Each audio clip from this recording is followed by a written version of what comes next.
welcome to the ReDEFINE podcast. All right, welcome back to the show. Thanks for tuning in. Today, we're going to talk about the end of the world. That's right, the end of the world. Dun, dun, dun.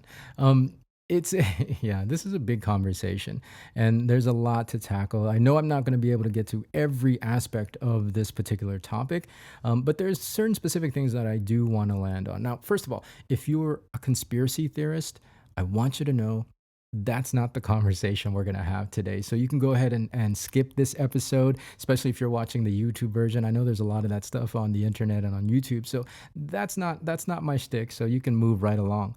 The conversation I do want to have, though, is the feeling of overwhelm that I think everybody's experiencing right now, right? The mental and emotional exhaustion as a direct result of feeling like the world is ending, right? Feeling like the world is crashing down around us, because it's easy to feel that way, right? With all the conflict and the turmoil, both domestically and internationally, or even in your local area. It's easy to feel like, to feel hopeless and to feel helpless about anything, and that we can affect any change in all of that. And especially as entrepreneurs, I mean, what's even the point of building a better future, of creating a vision for yourself, if of a better future, if there's no future in the first place, right? If there's not going to be a future. And so I really want to tackle that today, because I'm seeing a lot of people around the world checking out, again, especially entrepreneurs, right? It's easy to check out of your entrepreneurial journey, especially if you're just at that side hustle phase, and you're dealing with everything else that we have to do and deal with in daily life. And again, all the stuff that we're seeing around the world, the entrepreneurial venture is the easy thing to check out from. All right. So that's the conversation. That's a conversation. I think it's an important one because, again, I really feel like everybody is going through this weariness and this exhaustion. I think it's taking a real toll on all our psyches, right? And so I want to kind of identify why that's happening and how it's happening, and identify the patterns so that you can become aware of those patterns and then address them within yourself, so that you can continue then to create the life that you want to create, right? That you can continue to pursue a vision of a better tomorrow for yourself and for your loved ones, because I want to guarantee you that it's still possible. It is still possible. Now, this feeling of that the world is ending. Where does that come from? The easy answer is information. Information. We're inundated with information 24/7 at the in the palm of our hands, and a lot of that information is reporting on the conflict and the turmoil. Right? You see it on your feeds. You see it on posts. Especially if you follow news outlets. That's a lot of the information that gets shared. And I'm not going to comment on that. I mean, it's just how things work, right? We as consumers thirst for it, and that's what we're fed then, right? Even the algorithms know this, right? So it feeds us this kind of shock value because that's what we pay attention to, and that's what gets views. I mean, even if you look at like the conversations that you have with in your circles, a lot of those conversations, I bet, is like, oh, did you hear X, Y, and Z, and this next shocking news, right? Again, it's just how it works. Now, what it does, though, however, the constant exposure to all that negativity and doom and gloom is that it convinces us that the world outside our front doors is dangerous, right? As soon as you walk out your front door, you're in imminent risk and danger. And so the ancient part of our minds start to kick in, the part that's responsible for keeping us alive. It really kicks in and it throws us into survival mode. I think and I feel that the world right now is in survival mode, right? I think most people are in this kind of survival mode mentality. And what happens is two things happen. The first thing is we revert to routine, right? We revert to routine because routine creates predictable results. Predictable results then creates a feeling of stability and security and safety, right? Predominantly, that routine and that predictability that we rely on is the economic systems that are in place, right? Namely, going to a job, getting paid every week or every 2 weeks or whatever the pay period is, and then exchanging that income for food on the table, clothes on our back, roof over our head. That's that survival mode, right? And so it becomes really it gives us a feeling of safety and security because it does it does create predictable results, and so we rely on that. And the problem is that we go into autopilot, right? We go into autopilot, and every day seems the same, and it becomes kind of humdrum and what's that movie? Groundhog Day, right? Groundhog's Day. Every day starts to look the same, and unfortunately, it's yeah. I mean, it might help kind of give you that temporary feeling of security and safety, but it's really I think ultimately unfulfilling. Now, what ends up happening is the second thing is that to search for fulfillment is that we go out and we seek new experiences, we seek distraction, right, in the form of distraction, whether that's scrolling on your phone and on the social feeds, or watching, binge watching Netflix, or even going out and seeking new experiences, right?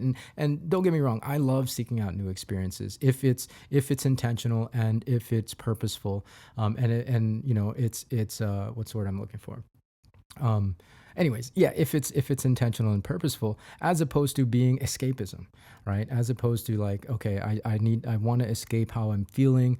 I want to escape this overwhelm. I want to escape I don't want to have to think about, all this doom and gloom. And so let me go escape into this new thing. The problem with that is that then you have to return and go back into your routine and your day-to-day life. And there's still that looming feeling of overwhelm.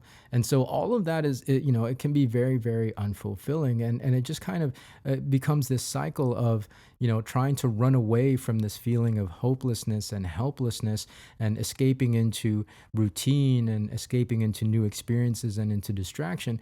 But none of it is really helping itself, right? Because there's an imbalance. Because there's an imbalance. I think there needs to be a level of realizing that is just pattern that our brains are wired to throw us into, and that when you're relying on that pattern, when you kick into that autopilot, then you're disengaging the conscious mind, and you're disengaging purposefully and intentionally choosing more creative avenues, or working towards a better and brighter future for yourself, a vision of a better tomorrow, right? So what can we do? What can we do? How can we counteract this? Again, it really is, I think, a matter of an imbalance of what we're telling ourselves about the world, right? Yes, again, I'm not ignoring the realities of what's going on in the world. There is some really, really bad, gnarly stuff that's happening, both man-made, inflicting on each other, as well as inflicting on the planet. I recognize and acknowledge those realities, and I stay informed about those realities. However, I realize that as much of all of that is happening, there's also a flip side of the coin, right? There's a flip side of the coin, and the reason why it doesn't feel that way might be because I'm not looking at the flip side of the coin. It's as simple as that. If there's too much of this negative doom and gloom information coming into your headspace and not enough of the other stuff, then of course you're going to think and feel like the world is ending.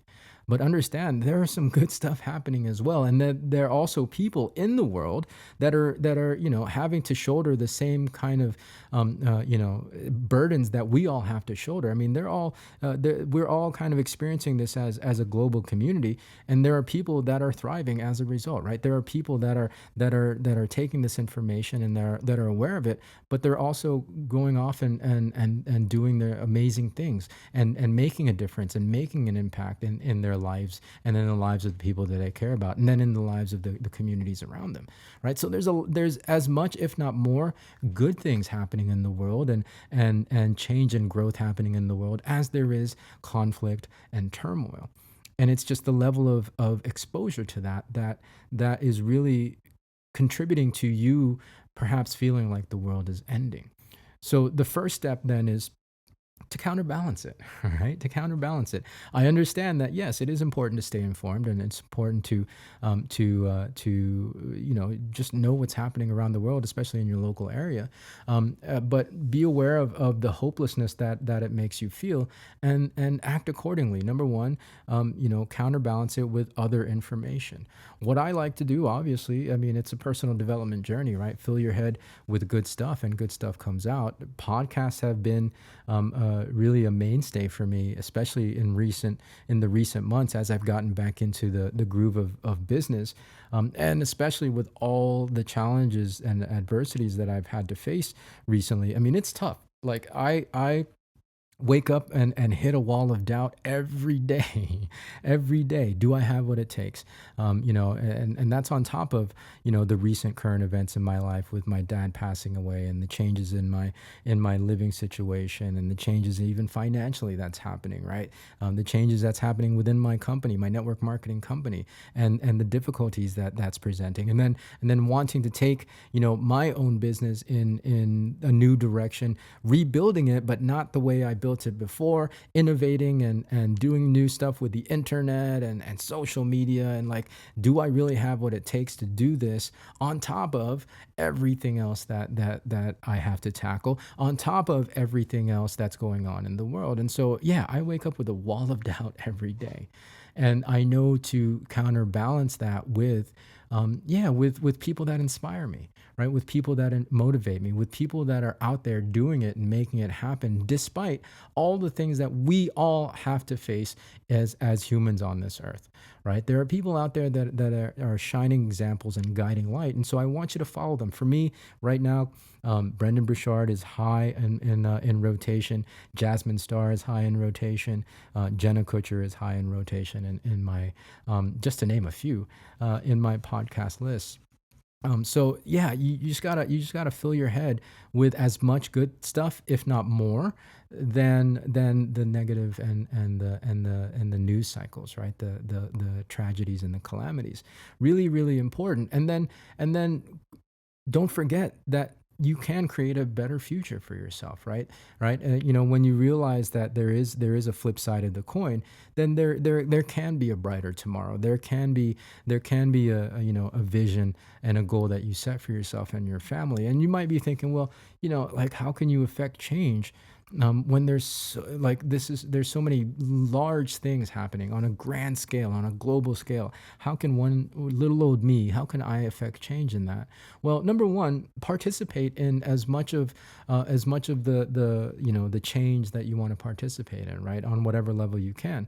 For me, like, in the past handful of years, of course, I participate in what's it called, in protests where I think there's injustices. I communicate and get my word out. I show support towards causes and things that I feel need my support, and that I want to help them with their missions. You know what I mean? So participate on that level, but also, as I mentioned, make sure that you're setting yourself a vision for your future, right? Make sure that you're creating goals for tomorrow, and then next week, and then next year. Make sure you always have one foot in the future of creating something new and better in your life, because if you don't, it's just going to be on autopilot, and you're going to be in escapism, and you're going to be in routine, and in that autopilot, you don't create any new results, right? You can't innovate. You can't even, you can't create anything new when you're in routine, because routine creates predictable results, right? Routine creates that the stuff that's already been created. So you're going to live in yesterday's results for the rest of your life if you don't set a vision for yourself.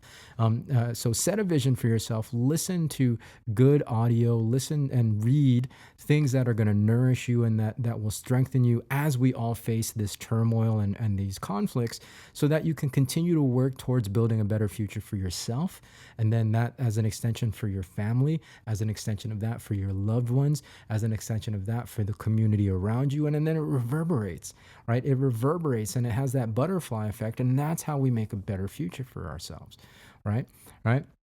I know it's easy. Again, we can feel helpless, we can feel hopeless, but we have a lot more. I think we have a lot more option and choice in the matter, right? We have a lot more ability to affect change, and it all starts with affecting change within yourself, within your mindset, so that you can affect change within your life and within your future, and creating a brighter and better vision for yourself and for your loved ones. Again, it reverberates out from there, right? You have an impact. You matter. What you do matters. And so it's really important to be aware of these patterns that we kind of backpedal into. And don't get me wrong, like, it's not wrong to feel overwhelmed. It's not wrong to feel mentally and emotionally exhausted. I mean, I definitely rely on routine. My anxiety, the baseline anxiety for me is pretty high. It's pretty high. So routine is great because it creates stability and predictability, right? And so that minimizes the anxiety. And of course, I check out also, right? Like, I check out mentally, and I allow myself distraction so that I can decompress, right? That's a normal part, but it can't be the regular operating systems, right? You can't just live life on autopilot, because you're going to get to the end of your life and you're going to feel completely unfulfilled, right? So set a vision for yourself, and understand that there are people out here that are rooting for you, and that can guide your way as a shining light and as a beacon of example, and that there are people rooting for you to make it, because they're counting on you to help them as well, right? It's a reach forward and reach back kind of situation. There's people that I reach up to, as in terms of my mentor, and there's people that I want to reach down to in terms of helping elevate them and lift them up, right? And so you can do the same. You have the ability within you to do the same. And I encourage you to really take these words to heart. I know it can be discouraging. I know it can be overwhelming and exhausting to kind of have to digest and shoulder all this burden. But the world and life isn't completely burdensome, right? There's some goodness to it, and there is a flip side to the coin, as I said. And so, if you really want to counterbalance in the world, all the conflict and all the negativity, then participate in the flip side of that coin and help make the world a better place by taking charge of what's going on between your ears, right? All right, so that's the message for today. That's is the world ending? Yeah, I mean, it's always ending, right? Right. I mean, it's definitely going to end billions of years from now, when the Earth expires, or excuse me, when the sun expires, right? And who knows where the human species is going to be by then. We might be an interstellar species at that point. Yeah, I mean, even every day is technically a world ending, right? And we have the unique ability to start afresh tomorrow, even if today ended in a way that you didn't want it to end, right? So yeah, it's a fresh start. The here and now is what we have, and we have access to infinite possibilities in the here and now. So don't allow the negative and the doom and gloom news and information to affect your here and now, because that's going to affect your future, right? Counterbalance all of that with goodness, with light, with motivation, people that inspire you, so that you can keep your foot set in a future of brighter tomorrows and outcomes and goals that you want to set for yourself. That's how to access the infinite future possibilities, right? So that's the message for today. Obviously, more from me next week. So hopefully this made sense. If it didn't, please, message me. Come find me on the socials. I know it's a big topic, but you can come find me on the socials. If you're part of our Facebook community, the ReDEFINE community on Facebook, and you were listening to this version of this episode, I tossed out all the other live recordings that I did, over the last 2 live sessions. So this is a brand new, completely different version of this topic that you haven't heard yet. So, and of course, if you're listening to this and you're not part of our community yet, come join us on Facebook, facebook.com/groups/redefine community. And beyond that, I'll see you in the next episode next Tuesday. So until then, be well, be safe, and go towards goodness.